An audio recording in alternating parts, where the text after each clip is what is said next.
ജീവിക്കുന്നത്. കാലത്തിന്റെ വിധി വരിയത്ത് നോക്കൂ നിങ്ങൾ.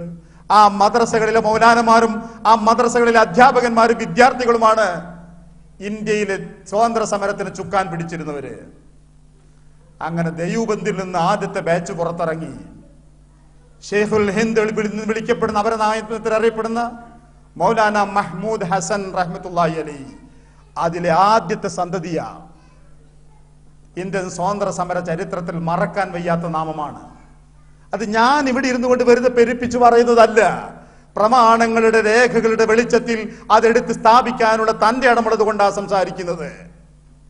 ഷെയ്ഖുൽ ഹിന്ദ് മൗലാന മഹ്മൂദ് ഹസൻ റഹ്മത്തുള്ളാഹി അലൈഹി ഇന്ത്യൻ നാഷണൽ കോൺഗ്രസ് പോലെയുള്ള സ്വാതന്ത്ര്യ സമരത്തിന് വേണ്ടി പിന്നീട് പ്രവർത്തിച്ച സംഘടനകൾ ഉണ്ടാകും മുമ്പേ രേഷ്മി റൂറൽ മൂവ്മെന്റ് എന്ന പേരിൽ ഒരു സ്ഥാപനം ഉണ്ടാക്കിയ അദ്ദേഹം, ഒരു സംഘടന ഉണ്ടാക്കിയ അദ്ദേഹം. എന്നിട്ട് തുർക്കിയിലെ ഉസ്മാനിയ ഖലീഫയുമായി സന്ധിയിലേർപ്പെട്ടു, കരാറിലേർപ്പെട്ടു. എന്താ കരാറെന്നറിയോ? ഇന്ത്യയിലെ ബ്രിട്ടീഷ് ബേസുകൾ തകർക്കാൻ, നശിപ്പിക്കാൻ, തകർക്കാൻ. ചില ആളുകളുടെ ഒറ്റിക്കൊടുക്കലുകളില്ലായിരുന്നുവെങ്കിൽ ആ ശ്രമം വിജയിക്കുമായിരുന്നു. ഇനി ഞാൻ വായിക്കുന്ന, പഠിക്കാൻ സാധിച്ച ഒരു ചരിത്ര വസ്തുതയുണ്ട്. 1890 വരെ ഇന്ത്യൻ സ്വാതന്ത്ര്യ സമരത്തിന്റെ സേനാ നായകന്മാരിൽ ഒരിടത്തും അറിയപ്പെടേണ്ട, പറയപ്പെടേണ്ട ഒരു ഹൈന്ദവ നേതാവും ഉണ്ടായിരുന്നില്ല എന്നതാണ് എനിക്ക് കിട്ടുന്ന വിവരം. 1890 വരെ ഇല്ല. 1800 അവസാന കാലഘട്ടങ്ങളിൽ ഇന്ത്യൻ നാഷണൽ കോൺഗ്രസ് രൂപീകരിക്കപ്പെട്ടപ്പോ അതിൽ മുസ്ലിങ്ങൾ കൂട്ടത്തോടെ അംഗമായി ചേരണമെന്ന് മതഫത്വ കൊടുത്തു, മതവിധി കൊടുത്തു, ഫത്വ കൊടുത്തു മുസ്ലിം നേതാക്കന്മാർ. ഇനി നിങ്ങൾക്കറിയാം ഇന്ത്യൻ നാഷണൽ കോൺഗ്രസിന്റെ ആദ്യകാല പ്രസിഡന്റുമാർ ആരൊക്കെയായിരുന്നു? 3 പ്രധാനികളെ ശ്രദ്ധിക്കുക. ബദറുദ്ദീൻ ത്വയ്യിബ്ജി, WC ബാനർജി, ഫിറോസ് ഷാ മേത്ത. ഈ 3 പേരും തുടരെയുള്ള കാലഘട്ടങ്ങളിൽ ഇന്ത്യൻ നാഷണൽ കോൺഗ്രസിന്റെ ഇന്ത്യൻ നേതൃത്വം, പ്രസിഡന്റ് പദവി അലങ്കരിച്ചവരാ. 3 പേരും ഹൈന്ദവരല്ല, 3 പേരും ന്യൂനപക്ഷ സമുദായത്തിലെ അംഗങ്ങളാ. ഡൽഹി ഹൈക്കോടതി ജഡ്ജായി റിട്ടയർ ചെയ്ത ബദറുദ്ദീൻ ത്വയ്യിബ്ജി മുസൽമാനാണെങ്കിൽ WC ബാനർജി ക്രിസ്ത്യാനിയായിരുന്നു. ഫിറോസ് ഷാ മേത്ത, ഇന്ത്യൻ നാഷണൽ കോൺഗ്രസിന്റെ പ്രസിഡന്റ് പദം അലങ്കരിച്ച ഫിറോസ് ഷാ മേത്ത പാർസി മതക്കാരനായിരുന്നു. അങ്ങനെയാണ് 1919 പിന്നീട് ജമിയത്തുൽ ഉലമായെ ഹിന്ദ് രൂപീകരിക്കപ്പെടുന്നത്. ജമിയത്തുൽ ഉലമായ അതിനു മുമ്പ് 1906 മുസ്ലിം ലീഗ് രൂപീകരിക്കപ്പെട്ടു. മുസ്ലിം ലീഗിന്റെ രൂപീകരണത്തിന് ചില പ്രത്യേക സാഹചര്യങ്ങളും കാരണങ്ങളും ഉണ്ടായിരുന്നു. അതുവരെ മുസ്ലിങ്ങളും നേതൃത്വത്തോടുകൂടി വന്നിരുന്ന ഇന്ത്യൻ സ്വാതന്ത്ര്യ സമരത്തിന്റെ യാത്രകളിൽ കാണപ്പെടാൻ പാടില്ലാത്ത ചില മാറ്റങ്ങളും തിരുത്തലുകളും വന്ന് അനുഭവപ്പെട്ടപ്പോൾ അത് മുസ്ലിങ്ങളിൽപ്പെട്ട ജനസാമാന്യത്തെ കോൺഗ്രസുമായുള്ള അടുപ്പത്തിൽ നിന്ന് അകറ്റാൻ കാരണമായപ്പോൾ മുസ്ലിങ്ങൾ ഇതിന്റെ പേരിൽ അകറ്റപ്പെട്ടുകൂടാ, അവർക്ക് മറ്റൊരു വേദി ഉണ്ടാക്കി കൊടുത്തേ പറ്റൂ എന്ന ചിന്ത. അങ്ങനെ ഒരു വാക്കെങ്കിലും ഞാൻ ആ കാര്യത്തെക്കുറിച്ച് പറഞ്ഞെങ്കിൽ മനസ്സമാധാനം ഉണ്ടാവില്ല, നീതിയാവില്ല എന്നുകൊണ്ടാണ് ഞാൻ സംസാരിക്കുന്നത്. 1906 രൂപീകരിക്കപ്പെട്ട മുസ്ലിം ലീഗിന്റെ മുമ്പിൽ വിഭജനവുമില്ല, പാകിസ്ഥാനുമില്ല, ഒന്നുമില്ല. അവർ ഇന്ത്യയുടെ സ്വാതന്ത്ര്യമാണ് ആഗ്രഹിച്ചത്. മൗലാന മുഹമ്മദ് അലി ജിന്നി ആയിരുന്നാലും അതിന്റെ മറ്റു സമുന്നതരായ നേതാക്കളായിരുന്നാലും ഈ ഒരു ലക്ഷ്യത്തിന് വേണ്ടി തന്നെയാണ്, ഇന്ത്യക്ക് സ്വാതന്ത്ര്യം എന്ന ലക്ഷ്യത്തിന് വേണ്ടി തന്നെയാണ് അവർ പ്രവർത്തിച്ചത്. പിന്നീട് 1919 ജമിയത്തുൽ ഉലമായ ഹിന്ദ് രൂപീകരിക്കപ്പെട്ടു, പണ്ഡിതന്മാരുടെ സഭ. അവരാണ് തെർക്കുൽ മുവാലാത്ത് എന്ന മുദ്രാവാക്യം ഉയർത്തിയത്. അവരാണ് പൂർണ്ണ സ്വരാജ് പഠിപ്പിച്ചു കൊടുത്തത് ഇന്ത്യൻ നാഷണൽ കോൺഗ്രസിന്. അല്ലെന്ന് പറയാൻ പറ്റുമോ? ഇന്ത്യൻ നാഷണൽ കോൺഗ്രസിന്റെ ഒരു സമിതിയിലും പൂർണ്ണ സ്വാതന്ത്ര്യം എന്ന ചിന്ത അന്ന് വരെ ഉദിച്ചിട്ടില്ല. ഭാഗികമായ സ്വാതന്ത്ര്യം ബ്രിട്ടീഷുകാരൻ ചിലയെടുത്ത് ബാക്കി ചിലയെടുത്ത് നമ്മളും അത്രേ അവർക്ക് ചിന്തിക്കാൻ കഴിഞ്ഞുള്ളൂ. ജമിയത്തുൽ ഉലമായ ഹിന്ദിലെ പണ്ഡിതന്മാരാണ് ഇന്ത്യൻ നാഷണൽ കോൺഗ്രസിനെ ചൊല്ലി പഠിപ്പിക്കുന്നത്. പൂർണ്ണ സ്വരാജിന് വേണ്ടി വാദിക്കണം നിങ്ങൾ. അതിനുള്ള ഏകമാർഗം തെർക്കുൽ മുവാലാത്താണ്, നിസ്സഹകരണമാണ്. അതിന് ശറഇന്റെ പിൻബലമുണ്ട്. മുസൽമാനെ ഞങ്ങൾ റെഡിയാക്കാം, മറ്റു മതക്കാരെ നിങ്ങളും റെഡിയാക്കൂ. അതാണ് ജമിയത്തുൽ ഉലമായ ഹിന്ദ് പറഞ്ഞത്. അതിനുശേഷം നേരത്തെ ഞാൻ പറഞ്ഞില്ലേ, ഷെയ്ഖുൽ ഹിന്ദ് എന്നറിയപ്പെടുന്ന മൗലാന മഹ്മൂദ് ഹസൻ അദ്ദേഹത്തിനെ നാട് കടത്തിയിരുന്നു നേരത്തെയുള്ള സന്ദർഭങ്ങളിൽ.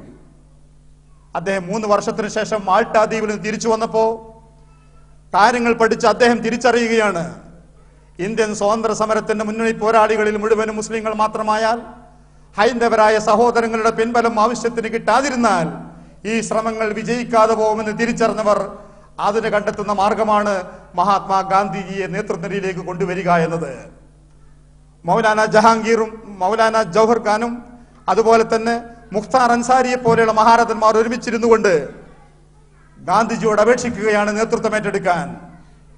ഞാൻ ഈ പറഞ്ഞ വാക്കുകളുടെ പിൻബലമുണ്ട് എനിക്ക് പറയുന്നതിന്. ഹിന്ദുക്കൾ ഭൂരിപക്ഷ സമുദായത്തിൽപ്പെട്ടവർ സംഘടിപ്പിക്കുകയും ഉണ്ടാക്കിക്കൊണ്ടുവരികയും ചെയ്ത ഒരു ദേശസ്നേഹ പ്രവർത്തനത്തിൽ, ഒരു സ്വാതന്ത്ര്യ പ്രവർത്തനത്തിൽ മുസൽമാൻ പതുക്കെ പോയി കൂട്ടുകൂടുകയല്ല ഉണ്ടായത്. മറിച്ച് മുസൽമാൻ രൂപകൽപ്പന ചെയ്യുകയും ആസൂത്രണം നടത്തുകയും നടത്തിക്കൊണ്ടുവരികയും ത്യാഗം നടത്തുകയും ചെയ്ത ഒരു സമരത്തിന്റെ അങ്കണത്തിലേക്ക് ഹൈന്ദവ സഹോദരങ്ങളുടെ പിൻബലം ആവശ്യത്തിന് കിട്ടാതെ വന്നപ്പോൾ ഗാന്ധിജിയെ പോലെ ബുദ്ധിസമ്പന്നനായ ഒരു നേതാവിനെ കൊണ്ട് നിർത്തിയിട്ട് അത് ജനകീയവൽക്കരിക്കാനുള്ള ശ്രമം മുസൽമാന്റെ ഭാഗത്തു നിന്നുണ്ടാവുകയാണ് ചെയ്തത്. പഠിച്ചു നോക്കൂ. ഞാൻ പറഞ്ഞ തെറ്റാണെങ്കിൽ നിങ്ങൾക്ക് എന്നെ ജനകീയ വിചാരണ ചെയ്യാം. ഞാൻ നിങ്ങളുടെ മുമ്പിൽ ഓച്ചാനിച്ച് നിന്ന് തരാം. ഇതാ ചരിത്രത്തിലുണ്ടായത്. എന്നിട്ട് മഹാത്മാഗാന്ധി കടന്നു വന്നതുകൊണ്ട് മുസ്ലിങ്ങൾ വിട്ടുനിന്നില്ല.